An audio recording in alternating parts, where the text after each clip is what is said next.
महाराज जी, जब हम प्रार्थना करते हैं फिर भी हमारी इच्छाएं पूरी नहीं होती और दूसरे को बिना प्रार्थना के सब कुछ मिल जाता है, महाराज जी कैसी बात करते हो? उसने पूर्व में कर्म किया है तब उसको वैभव मिल रहा है। अब जो पाप कर्म कर रहा है उसका भोग उसको आगे मिलेगा।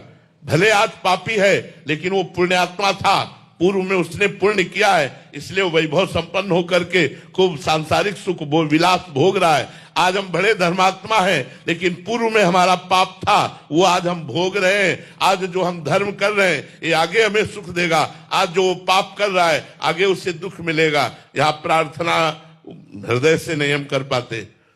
हृदय से अगर प्रार्थना करें तो तत्काल उत्तर हो जाए, तत्काल उत्तर। प्रार्थना हम वासनाओं की पूर्ति के लिए ना करें, प्रार्थना हम वासना की निवृत्ति के लिए करें। कितनी वासनाओं की पूर्ति चाहेंगे, क्या क्या चाहेंगे? एक बात से मानता है क्या? अभी कहता है ये भोग ले तो ठीक है, वो मिल गया तो कहता है वो भोग ले। कितना भोगोगे? को अंदर की बात बता दे, रहस्य की बात बता दे, बहुत ध्यान से सुनना। भगवान के मंदिर में जाके मांगना या अपने घर में भगवान से मांगना, दो बातें होंगी तो पूर्ण हो जाएगा, नहीं पूर्ण होगा। पहली बात, आपका भगवान से संबंध क्या है? आपने उस संबंध को माना कि नहीं माना, जाना कि नहीं जाना? अगर नहीं जाना तो नहीं पूर्ण होगी। दूसरी बात, आपका अनुष्ठान क्या है, आपका भजन क्या है, आपका साधन क्या है? साधना नहीं, संबंध नहीं, तो भगवान से इससे मांगो तो बिल्कुल नहीं सुनेंगे। भाव युक्त पुकार ही भगवान सुनते हैं। भाव बिन सुनी पुकारे मैं कभी सुनता नहीं। भाव पूरित टेर ही करती मुझे लाचार है।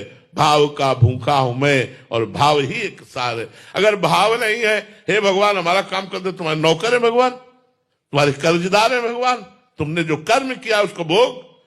अगर भगवान से संबंध है, मेरे प्रभु मित्र है, मेरे प्रभु स्वामी है, मेरे प्रीतम है, तो हम उनसे कह सकते हैं यार सुनो बड़ी समस्या है, आपका ही दिया हुआ परिवार है, कुछ करो ना जुगाड़, तुम्हारे लिए तो कोई कवि है नहीं, अखिल कोटि ब्रह्मांडों के ईश्वर हो, यार हमारी बात बन जाएगी, तुम्हारा कुछ जाएगा नहीं, कृपा करो। ये प्यार से, हमारे दोस्त है तो हम दोस्त की तरह बात करते हैं, स्वामी है तो स्वामी की तरह बात करते हैं, पिता है तो पिता की तरह बात करते हैं, पुत्र है तो पुत्र की तरह बात करते हैं।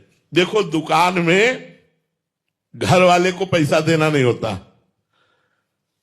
नहीं ये जरा चीनी दो, कितने ग्राम मतलब नहीं है, और वो चीनी दे दिया और चल दिया।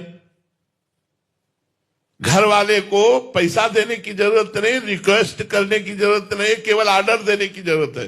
आज जरा उठाना, 4 समोसा देना, वो 4 नहीं 5 लपेट देगा, घर के लिए जाओ। तो यदि आप भगवान के घर वाले बन गए हो तो भगवान का विश्वरूपी दुकान है, ऑर्डर करो मिल जाएगा।